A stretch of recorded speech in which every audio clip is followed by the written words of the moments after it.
Hello friends, welcome to MD. मैं हूं KP sir. चलिए आज आप लोगों को प्रश्नावली 10.2 का एक इम्पॉर्टेंट क्वेश्चन और इस चैप्टर का सबसे लंबा क्वेश्चन प्रश्न संख्या 12 पढ़ाने जा रहा हूं। क्वेश्चन को ध्यान से आप लोग पढ़ेंगे एक बार दो बार और इसको समझेंगे, क्योंकि क्वेश्चन का आंसर तो लंबा है, लेकिन यदि इसको समझ जाएंगे तो बनाना बिल्कुल आसान है। क्या है कि क्वेश्चन आपका जिस तरह से लंबा है, इससे कई गुना ज़्यादा लंबा इसका आंसर है। यदि आप लोग समझेंगे तो बनाना बिल्कुल आसान है, और नहीं समझेंगे तो फिर बनने वाला नहीं है और नहीं समझ में आएगा। तो इसलिए आप लोग ध्यान से देखें और कॉपी और पेन लेकर के ही देखें तो बेहतर होगा। चलिए क्वेश्चन को पढ़ रहे हैं और ध्यान से इसका फिगर बना रहे हैं। ध्यान से आप लोग देखेंगे, कह रहा है कि 4 सेमी त्रिज्या वाले एक वृत्त के परिघत। क्या कहा जा रहा है कि 4 सेमी त्रिज्या वाले एक वृत्त के परिघत, परिघत मतलब वृत्त के बाहर एक त्रिभुज ABC इस प्रकार खींचा गया है कि रेखाखंड BD और DC की लंबाई क्रमशः 8 cm और 6 cm है। बिंदु D भुजा BC के स्पर्श बिंदु है। तो AB और AC ज्ञात करना है। समझ में आ गया होगा किस तरह से आपको काम करना है। तो इसके लिए पहले आपको क्या करना होगा, समझ में आने के लिए करना ये होगा कि 4 सेमी त्रिज्या वाला आपसे वृत्त कहा जा रहा है। क्या कहा जा रहा है? वृत्त कहा जा रहा है। तो इसमें तो आप वृत्त बनाएंगे तो मापेंगे नहीं, क्योंकि रचना नहीं है। तो चलिए मैंने एक ऐसा वृत्त बना दिया बीच में जिसकी त्रिज्या 4 सेमी हो सकती है। मानकर चलते हैं कि यह आपका केंद्र हो जाएगा वृत्त का।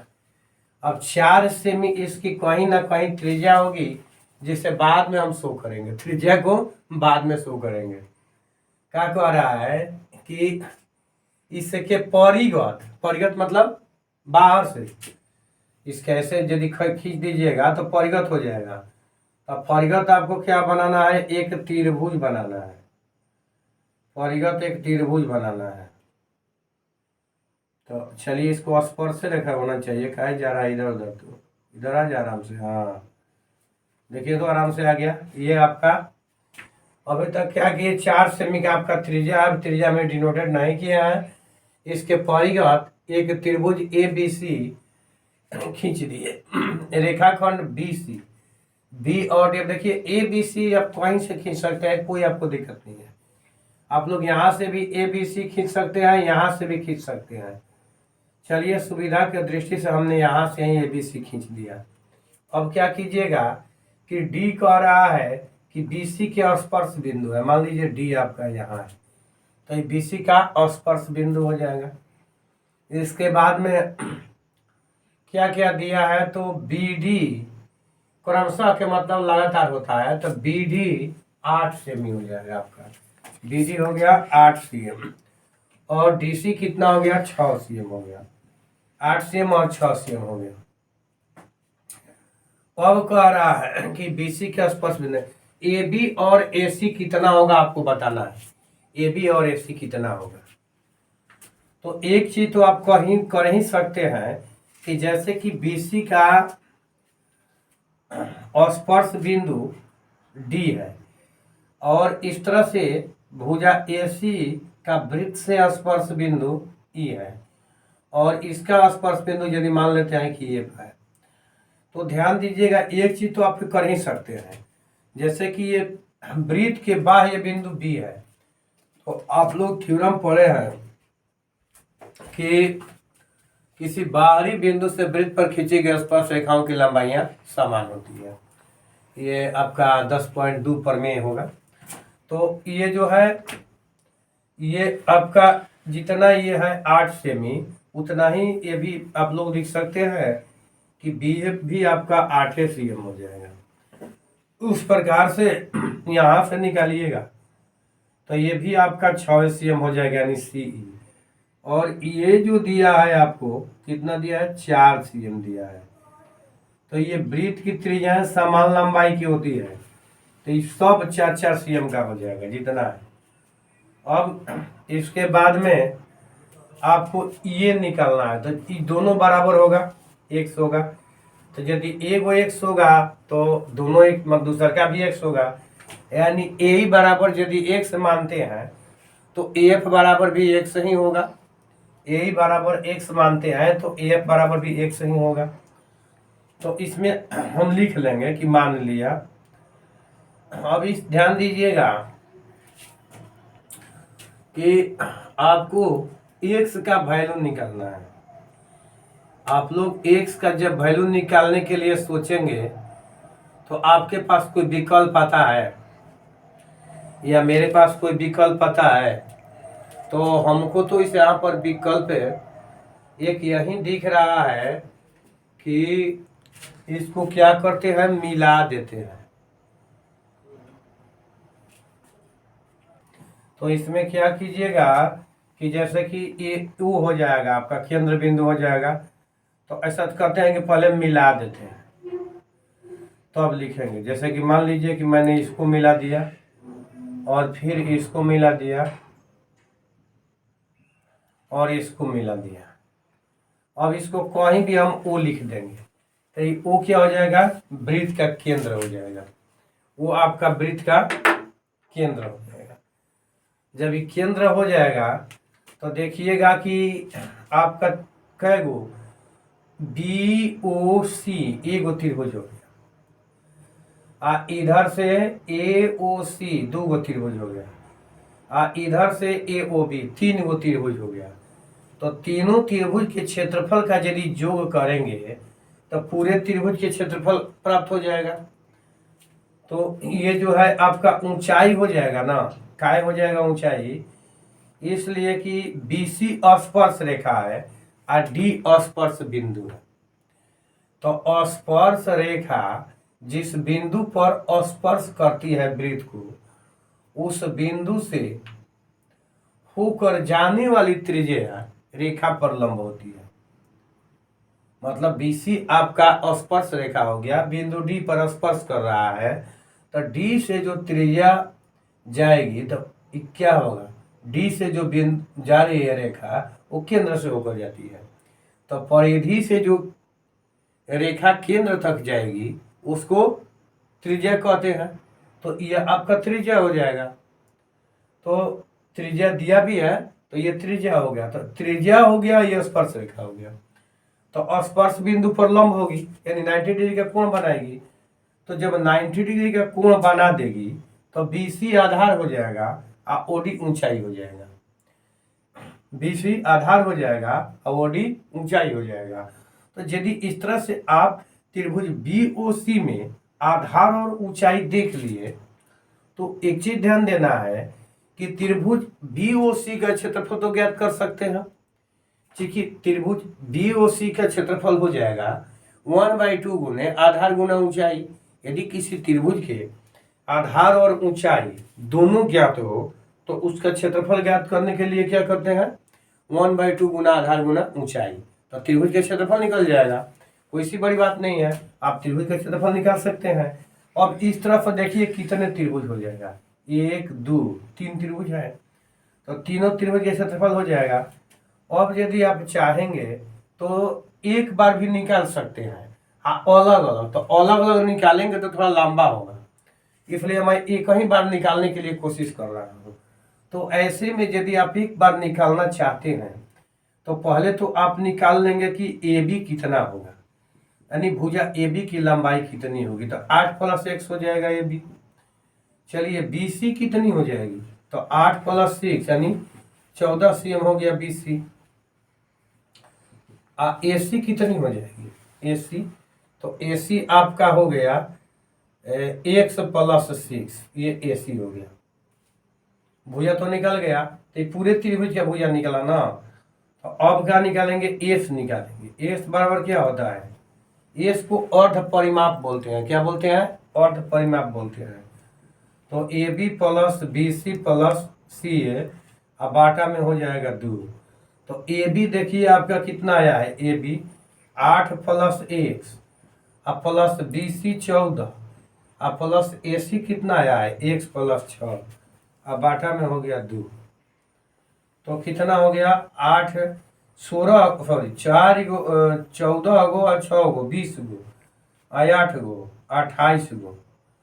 तो 28 और प्लस ये हो गया 2x। अब देखिए हम क्या कहते हैं, थोड़ा सा ध्यान दीजिएगा कि ऑफलाइन में बच्चे हम देखते हैं कि क्या कर रहे हैं कि जैसे यहाँ पर हमने जोड़ा तो इसको कुछ बच्चे क्या करते हैं कि इसी में जोड़ देंगे, इसको 28 प्लस 2x नहीं लिखेंगे बल्कि एक में जोड़ करके कह देंगे 30x।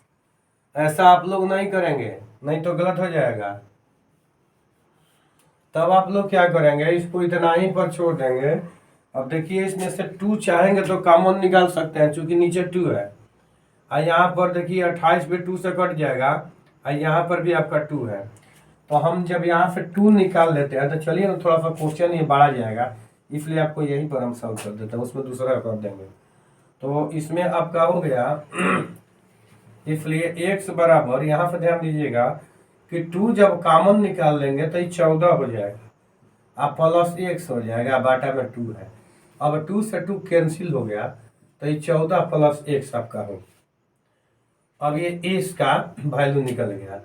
अब s माइनस ए हम यहीं पर निकाल लेते हैं, क्योंकि क्वेश्चन आपसे यही कहता है कि s minus A S minus B into S minus C निकलेगा, क्योंकि इसमें लंबा आधार ऊंचाई नहीं ना है। ये भूल मत कीजिएगा कि ये आपका ऊंचाई है, ऐसा नहीं हो सकता है कि ए डी ऊंचाई होगा या बी ऊंचाई होगा या सी एफ ऊंचाई होगा। यदि इत्फाकन ऊंचाई हो भी सकता है तो कोई बात नहीं है, और नहीं भी होगा ऊंचाई। क्या कुछ कह रहे हो? चलो ये हो गया। अब एस माइनस ए हमको करना है कि एस माइनस ए कितना होगा। तो एस माइनस ए, एस का वैल्यू आपका निकल गया ना, तो 14 प्लस एक्स। ए जो होता है ना, जैसे कि ए है तो ए के सामने वाला भुजा ए होगा। कौन होगा? ये जो एंगल है ना, तो उसके सामने वाले भुजा को स्मॉल ए से डिनोट करते हैं, ये भी याद रखिएगा। तो बीसी आपका हो जाएगा। अब बीसी का वैल्यू कितना आया है? 14 आया है। तो 14 प्लस एक्स और माइनस 14 यानी आपका आ गया एक्स। एस माइनस बी, तो एस का वैल्यू तो 14 प्लस एक्स आपका हाईवे किया है, और इसके बाद में कह रहा है कि माइनस यहाँ पर आपको करना होगा। तो सर इसमें देखिए यहाँ पर आपका क्या हो जाएगा, हमने गलती कर दिया हूँ कि जैसे कि एक्स का यहाँ पर वैल्यू गलती आ गया हमारा, ध्यान दीजिएगा कि ए का तो वैल्यू हमने रख दिया, तो बी सी का है ना, तो यहाँ पर माइनस 14 रखेंगे। अब जो है हमारा एक्स आ जाएगा, अब सही हो गया। एक्स का वैल्यू इतना ही है, बी। अब बी ये है एंगल बी के सामने वाला भुजा, यानी ए सी हो जाएगा। तो ए सी कितना है? तो ए सी यहाँ देखिए ना, एक्स प्लस 6 आया है, इसको माइनस में लिखना है। किसको लिखना है? माइनस में लिखना है। तो माइनस एक्स और माइनस 6 हो जाएगा, समझ लीजिएगा। क्योंकि यहाँ पर माइनस चिन्ह आया था तो 14 हमने माइनस में लिख दिया, और यहाँ पर माइनस चिन्ह आएगा, यहाँ पर देखिए दोनों प्लस में है। तो यदि हम इसको ब्रैकेट में यहाँ लिखते हैं, ऐसे यदि हम लिखेंगे, तो फिर जब इसको तोड़ेंगे तो अगला लाइन जो हमारा आएगा यानी नेक्स्ट लाइन में, तो यो माइनस हो जाएगा। तो इसको हमने क्या किया था कि डायरेक्ट माइनस लिख दिया था। ये समझने वाली बात है। तो यहाँ पर माइनस आपका डायरेक्ट आ जाएगा। अब देखिए कि एक्स से एक्स तो आपका क्या हो जाएगा? कैंसिल हो जाएगा। देखिए बाबू, एक्स से एक्स आपका कैंसिल हो गया। अब क्या होगा? तो ये आप इसमें से घटा देंगे, 14 से कितना घटाएंगे? 6 घटा देंगे, तो आपका बच गया 8। अब ये को बच गया है एक्स माइनस सी। तो एक्स माइनस सी जब लिखेंगे तो इसका सामने वाला ये हो जाएगा। तो एक्स का था आपका हो जाएगा 14 प्लस एक्स, अब माइनस ये एक्स अब माइनस 8 हो जाएगा। तो ठीक इसी तरह से इसको क्या करते हैं कि काट के देते हैं। तो जब इसको हम काट देंगे तो हमारा कितना आ जाएगा यहाँ पर आपका 6 आ गया। अब क्या होगा कि त्रिभुज ए बी सी का क्षेत्रफल बराबर त्रिभुज कितना का बी ओ सी का क्षेत्रफल प्लस त्रिभुज ए ओ सी का क्षेत्रफल आ प्लस त्रिभुज ए ओ बी का क्षेत्रफल यही आपका आ जाएगा। अब चलिए ए बी सी के क्षेत्रफल जब लगाएंगे तो होगा under root S into S minus A into S minus B into S minus C, ये आपका हो गया यहाँ। अब देखिए आप लोग इसका देखेंगे तो ये 1/2 आधार गुना ऊंचाई होता है, 1/2 इंटू आधार गुना ऊंचाई। तो आधार गुना ऊंचाई में आपका बीसी आधार हो जाएगा, तो इसमें बीओसी में बीसी आधार हो जाएगा। तो बीसी का मान कितना है 14 है, ऊंचाई आपका 4 है, प्लस 1/2 गुना एओसी में x प्लस 6 आधार हो जाएगा, ऊंचाई आपका वही 4 हो जाएगा, प्लस 1/2 अब कितना हो जाएगा x प्लस 8 आधार हो जाएगा, ऊंचाई 4 हो जाएगा। तो अब इसके बाद में इसको बढ़ाते हैं। देखिए चूंकि यह सबसे लंबा क्वेश्चन है इस चैप्टर का, और यहाँ से आप लेकर जब चलेंगे तो इसमें अब एस का वैल्यू आपका कितना आया है तो ढूंढ लीजिए। एस का वैल्यू आया है 14 प्लस एक्स इंटू अब एस माइनस ए कितना आया है देखिए, तो एस माइनस ए एक्स आया है, अब तो आसान है। और एस माइनस सी 6 आया है, एस माइनस बी कितना है 8 आया है, एगो 6 आया है। अब इसको हम कटा देंगे तो ये 2 हो गया, तो ये 28 हो गया। इसको कटा देंगे तो ये 2 हो गया, तो 2x प्लस 6 दूना 12 हो जाएगा। अब प्लस इसको कटा देंगे तो ये 2 हो गया, तो 2x प्लस 16 हो गया। अब ये जैसा कि है उसको हम ऐसा ही अभी लिख देते हैं, इसको x हो जाएगा, इसके बाद में ये कितना हो जाएगा 48x हो जाएगा, अब बराबर। अब देखिए इसको जोड़ते हैं तो 6 गो और 2 गो 8 गो 8 गो 16 गो, 16 के 6 हासिल 1 1 2 1 3 और 2 5 और प्लस 4x, ये न हुआ। अब इसमें हो जाएगा 16 तिया 48 होता है, क्या होता है 16 तिया 48, तो 16 का हो जाएगा 4, 16 का हो जाएगा 4 वर्गमूल 16 का हो गया 4, तो इसको हमने निकाल दिया। इसके बाद में ये बच गया कितना 16 तिया 48, यहाँ पर बच गया 3x। अब ध्यान दीजिएगा 6 का 16 16 तिया 48, कोई दिक्कत नहीं है। इसके बाद हो गया 14 प्लस x। चलिए यहाँ से क्या निकलेगा, यहाँ से भी आपका 4 निकल जाएगा, तो 4 निकलेगा तो 14 चौका 56 प्लस x।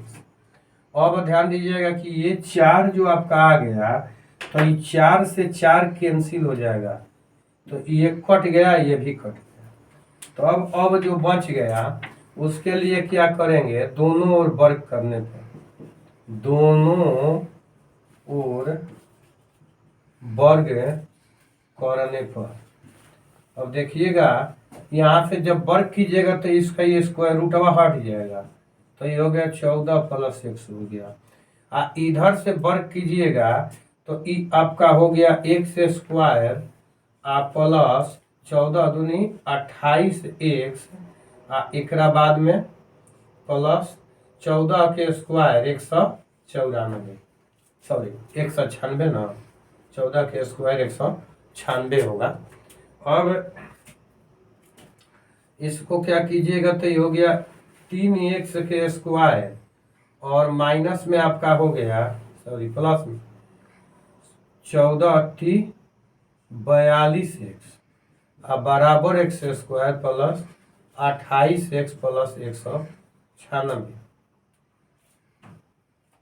अब इसमें क्या कीजिएगा, इसमें हो जाएगा, ध्यान से देखिए, इसको घटाइएगा तो 2x स्क्वायर हो जाएगा, और फिर इसको घटाइएगा 28 को तो ये कितना हो गया, 4 हो गया, एक हो गया 14x हो गया, और इसके बाद में अब इसको लाइएगा तो ये हो जाएगा कितना, इधर इधर माइनस आया था, ये भी इधर माइनस आया था, ये भी आएगा तो इधर माइनस हो जाएगा।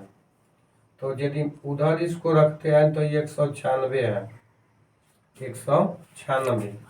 या अब इसमें से जैसे कि 2 है तो 2 ले लीजिएगा तो ये एक्स स्क्वायर हो गया, ये 7x हो गया, और यदि हम इसको लाते हैं बाएं तो आधा करके ला देंगे तो ये हो गया 8 9 9 दूना 18 और 1 19 8 16 98।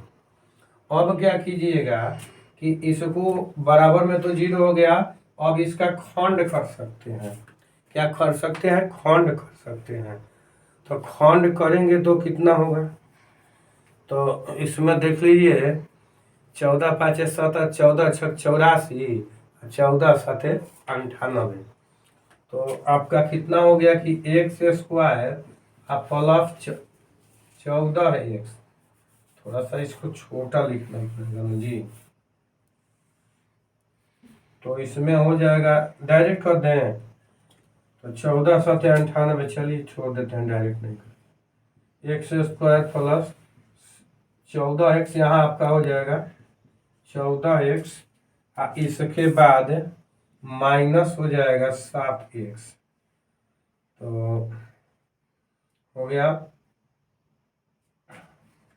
माइनस हो गया 98 इक्वल टू 0। अब इसमें क्या कीजिएगा कि x आप कॉमन ले सकते हैं तो x प्लस 14 हो जाएगा, अब माइनस 7 ले लीजिएगा तो x प्लस हो गया 14 7 98 14 इक्वल टू 0। तो ध्यान दीजिएगा आपका जो है x plus 14 into x minus 7 बराबर 0 हो गया, तो x बराबर माइनस 14 x बराबर 7। तो देखिए अभी तक आप लोगों को माइनस में वैल्यू नहीं पढ़ाया गया है क्लास 10 में, कि भुजा निगेटिव होगी ऐसा मान्यता 10 क्लास तक नहीं है। बोले 10 क्लास के ऊपर जब जाएंगे तो पढ़ाएंगे, मैं भी यदि पढ़ाऊंगा था और कोई पढ़ाएगा था कि माइनस में भी संभव है, लेकिन मैट्रिक तक आपका माइनस में संभव नहीं है। क्वेश्चन तो बहुत लंबा हो गया, चूँकि इतना ही लंबा होबे किया है, भले ही आपके एग्जाम में न है लेकिन जानकारी के लिए है, आ भी सकता है नहीं भी आ सकता है, तो इसमें दिक्कत नहीं है, चूँकि ये लंबा क्वेश्चन था इसलिए आपका इतना वक्त लगा। तो चलिए अब इसमें हम क्या करते हैं कि इसको अब जोड़ते हैं। आपको क्या निकालना था, ए बी निकालना था, तो ए बी बराबर कितना हो जाएगा, ए बी देखिए कहीं आपका ए बी लिखा है क्या, ए बी 8 प्लस x यानी 8 प्लस 7 यानी 15 सेंटीमीटर, ये आपका ए बी हो गया। इसके बाद ए सी ज्ञात करने के लिए कह रहा है, ए सी कहीं लिखा है क्या, ए सी लिखा है x प्लस 6 यानी 7 प्लस x का वैल्यू 7 प्लस 6 यानी 13 सेंटीमीटर, 13 सेंटीमीटर।